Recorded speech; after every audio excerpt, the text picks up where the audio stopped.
Dois, três. Ou abre alas que eu quero estudar, ou abre alas que eu quero estudar. Estudando bio, sei que vou passar, e na frente de todos sei que vou chegar. De novo, galerinha. Ou abre alas que eu quero estudar, ou abre alas que eu quero estudar. Estudando bio, sei que vou passar, e na frente de todos sei que vou chegar. Galerinha, tudo bem com vocês? Carnabio, nos amantes da biologia. Vamos lá, algumas dicas interessantes para quem está concentrado aí. Galerinha, é muito simples. Você basta usar o seu tempo com disciplina. Saber aproveitar o seu tempo disponível. É isso aí, galerinha. Muitos não sabem estudar. Aproveite o seu tempo, saibam valorizar o seu tempo, mesmo que seja 5 minutos, 10 minutos, 20 minutos. Se você está estudando todos os dias, não interessa feriado prolongado, dia de finados, Natal, Ano Novo, não interessa, galerinha. Basta saber usar o seu tempo, valorizar. Falar nisso, eu tenho dicas de como usar o seu tempo. Aquela galerinha que diz que não tem tempo para isso ou para aquilo, ou até para alguém, no caso das relações pessoais. Galerinha, só temos tempo, na verdade, para aquilo que nos interessa. Tem lá, assisto lá. Tem um vídeo sobre como usar o meu tempo, certo? Lá no meu canal, aqui neste canal dos amantes da biologia. Vamos dar algumas dicas para vocês, né? Para aproveitar bem o seu tempo. Por que não? Galerinha, é o seguinte. Muitos estão falando aí parasitose, né? Inclusive de vetores, né? O assunto do dia. É o top do momento, né? Assunto top, né? Que falam, né? É top.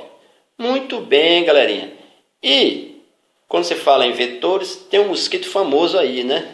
O Aedes aegypti. Olha a pronúncia correta. Ainda não vi nenhum telejornal, os apresentadores, claro, se eles não estudaram biologia, não precisam saber, né? Como é a pronúncia correta do nome científico do mosquito aí famoso.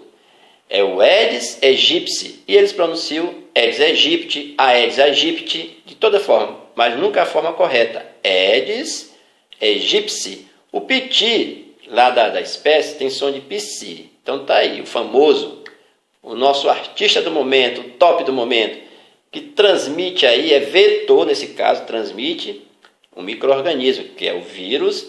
São várias viroses que esse cara aí está influenciando aí no momento, top do momento. Entre elas nós já conhecemos, né? Só a dengue tem 5 sorotipos, né? 5 tipos virais. Olha aí que coisa bacana, né? Tem o D1, D2, D3, D4, D5. Aí vem a febre chikungunya, o zika vírus, né? E qual mais, professor? Tem a febre amarela urbana aí, né? Tem relação com esse vetor, febre amarela urbana. Porque a silvestre tem uma variação na espécie. O gênero mesmo, o Aedes, mas o Abopicus, né? Seria a espécie para a febre amarela silvestre. Mas a urbana é o Aedes aegypti. Então, febre amarela também. Então, são 4. Dengue, chikungunya, dona zika, né? A zika vírus e a febre amarela. Mas sim, professor, que dica é essa bastante chamativa aí que você quer nos declarar nesse dia especial aí, que você resolveu dar uma dica para todos, né, que participam aí, que são inscritos no nosso canal dos amantes da biologia. Que dica é essa, professor? Seguinte, galerinha, será que todo vetor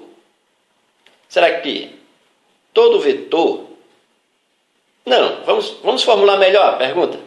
Será que todo Aedes, ele é vetor de doença? Professor. Será que todo mosquito Aedes aegypti é vetor dessas viroses? Transmitem? Aí todo mundo acha que sim. Não, é bem assim não. Vamos lá, vamos acompanhar o raciocínio. Para ele se tornar vetor, esse Aedes aegypti, esse mosquito, ele tem que ser infectado e infectivo. Como é isso, professor? Veja bem, além de ser, ele está infectado, ou seja, ele se alimentar, que é hematófago, a fêmea, ainda tem que ser fêmea, o Aedes, né? O Aedes aegypti tem que ser fêmea. ele tem que estar infectado pelo sangue de alguém contaminado já pelo vírus. Se ele não estiver contaminado, esse mosquito, como é que ele vai ser vetor? Mas não é só estar contaminado ainda. Ele se alimentou do sangue de alguém contaminado, certo? De alguma pessoa que esteja contaminada. Se alimentou do sangue. Só que, quando ele se alimenta, ele faz essa regurgitação, a fêmea hematófago se enche. Esse sangue, primeiramente, ele vai estar localizado no estômago deste animal. Ainda no estômago desse animal. Regurgitou ali, se alimentou, encheu a barriga, mas ainda não é vetor. Ele se infectou, mas não é infectivo ainda. Ele tem que ser duas coisas para ser vetor. Infectado, ele tem que estar infectado e infectivo. Muito bem, se alimentou, esse sangue primeiramente está lá no estômago dele, encheu a barriguinha dele, só que esse vírus que está presente lá, misturado ao sangue, no estômago desses insetos, desse mosquito, ele vai circular ainda pelo organismo, né, deste mosquito, certo? Para se localizar lá nas glândulas salivares desse mosquito. Isso em torno de uns 10 a 14 dias ainda, depois que ele se alimentou. Entre 10 a 14 dias, pode ser que esse mosquito morra, né? Ou por um inseticida, ou por outra questão aí que aconteça com ele, outro mecanismo, que evite que ele se torne vetor. Então, nem todo Aedes aegypti se torna vetor. Agora, quando esses vírus que circularam pelo organismo desse mosquito chegaram lá nas glândulas salivares deste mosquito, aí sim, é lá que ele vai se localizar. Os vírus têm predileção pelas glândulas salivares. Gente, é o seguinte, ó, alguns vírus têm predileção para algumas regiões do organismo, né? Nesse caso aí, o vírus circulante presente nas glândulas salivares, aí sim, quando esses vírus chegarem nessas glândulas salivares desse mosquito, ele vai se tornar infectado e infectivo, que é igual a vetor, transmissor das doenças. Aí sim, ele passa a ser vetor, quando ele passa a ser infectado, além de infectado, infectivo. Aí se esse mosquito aí picar uma pessoa, né, você tem uma ideia, um só mosquito ele pode estar se alimentando do sangue de até em média de umas 300 pessoas. Então, a partir desse momento, ele já se torna vetor. Então, nem todo Aedes ou Aedes aegypti é vetor de doença. Só quando ele se torna infectado e infectivo ao mesmo tempo. Fechadinho? Essa é a primeira dica aí desse vídeo, dessa videoaula especial para vocês. Vamos lá? Mais uma dica aí? Vamos fazer um top 3? Galerinha. Galerinha, o que é mangue? Ó, já mudei de assunto. Saí de parasitologia, estou entrando em ecologia. São top 3.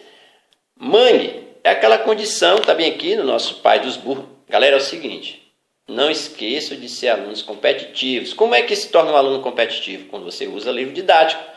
Tem várias ferramentas de estudo online, você pode acompanhar essas videoaulas sem problema nenhum. Mas dentro do seu plano de estudos, do seu cronograma de estudo, use livro didático. Aluno competitivo, eu sempre digo, é aluno que usa livro didático. Então, nós estamos aqui. Os manguezais, eles resultam de condições muito especiais, pois além da salinidade acentuada, o solo é lodoso. Aí vem as características do mangue, que é um bioma, né? O solo é lodoso e pouco arejado. E é que as raízes ficam por fora, já perceberam essa vegetação? As raízes ficam por fora para quê, professor? Para respirar. Porque se o solo é lodoso, tem alta salinidade. E aí, como é que ele vai conseguir respirar com o solo nessas condições? Então, a natureza é perfeita. Eles se adaptaram a esse tipo de ambiente e as raízes ficam por fora para poder respirar, chamado de raízes pneumatóforas. Raízes pneumatóforas, pneu de respiração, pneumatóforas. E essas raízes são assim escoradas no caule, né? São chamadas também de raízes escoras. É típico da vegetação do mangue. Veja bem, ocorre em áreas planas, o mangue, né? E baixas, junto à desembocadura de rios. Quer dizer, os rios desembocam, né? Formando esse mangue. Aí acontece o quê? Nas embocaduras desses rios é a mistura da água doce com água salgada.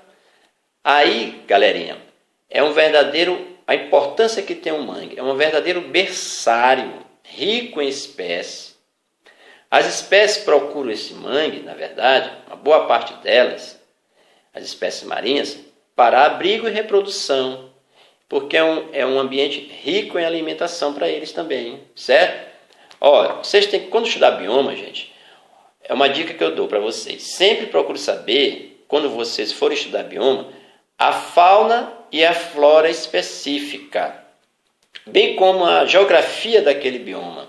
Então, fauna, quer dizer, as espécies animais presentes naquele determinado bioma, flora, as espécies vegetais presentes naquele determinado bioma, a condição climática também para estudar bioma e a condição, a localização geográfica, certo?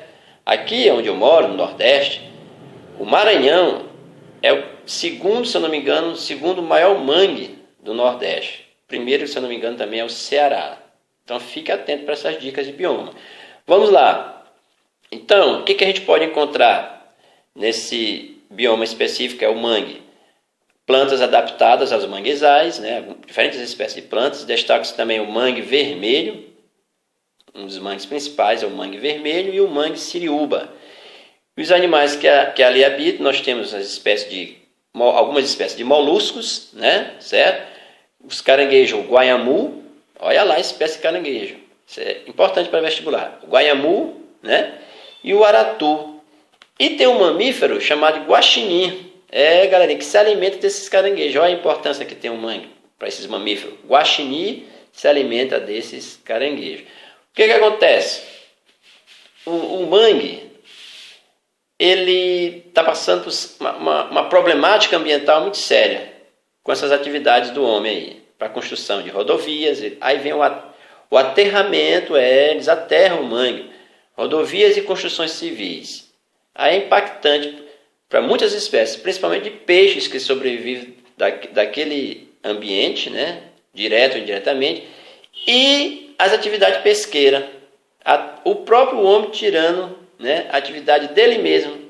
Tem pessoas que sobrevivem desse mangue, vivem do mangue. Aqui em São Luís, na região litorânea, é muito comum isso. Agora, mesmo o mangue, tem uma característica também importante do mangue que você tem que saber. O mangue, ele é muito sensível, né, por essa condição impactante que o homem promove a ele, mas também ele tem uma alta resiliência. O que é isso? Alta resiliência é a capacidade de se recuperar. Quando você tira o fator que está contribuindo para o impacto do mangue, quando você retirou aquilo ali, fator impactante, ele se renova. A natureza é perfeita. Então, é uma característica desse bioma, ser auto-resiliente, uma alta resiliência. Essa é uma outra dica desse top 3 aí para vocês. E por último, vamos pular de vez para imunologia. Muito explorado também em vestibulares e no Enem. Questão de soro, vacina. Vamos lá. Gente, seguinte, no Pai dos Burros substituindo aqui, nós temos aqui o sistema imunitário. Ele possui dois aspectos, ou duas características. A especificidade, duas características peculiares ao sistema imunitário. Especificidade e memória. O que é essa especificidade, professor? Já está dizendo o nome. É a alta capacidade de produzir anticorpos, ou também chamado genericamente de imunoglobulinas, contra determinados antígenos ou corpo estranho ou substâncias estranhas específicas, certo? Bem aqui. Cada anticorpo ele reconhece apenas o antígeno específico, o antígeno que induziu a sua formação, certo? Então, ao longo da vida, o organismo humano ele é capaz de produzir diferentes anticorpos em resposta a diferentes antígenos com os quais entra em contato. O que é a memória? A memória, essa outra característica do sistema imunitário, refere à capacidade de reconhecer o mesmo antígeno caso você seja reinfectado outra vez. Essa é a condição de memória que tem o sistema imunitário. Reconhecer aquele antígeno uma vez que você foi infectado. Tipo assim, a pessoa sofreu aqui uma infecção por catapora, mas já tinha sofrido a primeira vez, então já tem anticorpos prontos ali, no arquivo de memória, vamos dizer assim, do teu sistema imunitário para aquela condição que você pegou, condição virulência que foi a infecção por catapora. As principais células que têm essa condição de memória, participam desse mecanismo, são os linfócitos. Linfócito B e o linfócito T, certo? Imunização ativa e passiva, o que é isso? A ativa é o mesmo mecanismo das vacinações e passiva é do soro. Como é que acontece essa imunização ativa? É inoculado pela primeira vez em um indivíduo sadio, né? Uma forma que a gente chama de forma atenuada do antígeno, certo? Atenuada para não provocar doença, só para estimular o organismo a produzir anticorpos. O indivíduo passa a produzir anticorpos que vão atuar contra esses determinados antígenos. Essa é uma resposta primária, galerinha, uma resposta primária. Veja bem, se esse indivíduo entrar em contato novamente com esse mesmo antígeno, a resposta imunitária vai ser muito mais rápida, certo? A produção de anticorpos será muito maior. Aí vem uma resposta já secundária dentro da imunização ativa. A imunização passiva, galerinha, são anticorpos que já estão prontos. Ela refere-se àquele mecanismo do soro, a imunização passiva, para o combate de antígeno. É o princípio do soro que se obtém uma resposta rápida do organismo. A imunização passiva, ela é passageira. A imunização passiva, ela é passageira, já que o sistema imunitário ele não é ativado, como lá na vacinação, né? Ele não é estimulado a produzir anticorpos. Então, a imunização passiva ela é passageira, enquanto a ativa ela é duradoura. Muito bem. Na imunização ativa já existe um registro na memória, né? Que o organismo obtém. E outra coisa, outra diferença entre soro e vacina, é que o soro é uma medida o quê? Preventiva? Não. Soro é uma medida curativa. Soro. Aconteceu o problema ali, você vai usar soro, anticorpos prontos. E vacina é uma medida preventiva. Então o organismo vai ser estimulado a produzir anticorpos ou imunoglobulinas contra uma provável infecção. Muito bem, está aí um top 3 dos amantes da biologia. Ou abre alas que eu quero estudar, ou abre alas que eu quero estudar. Estudando bio, sei que vou passar, na frente de todos sei que vou chegar.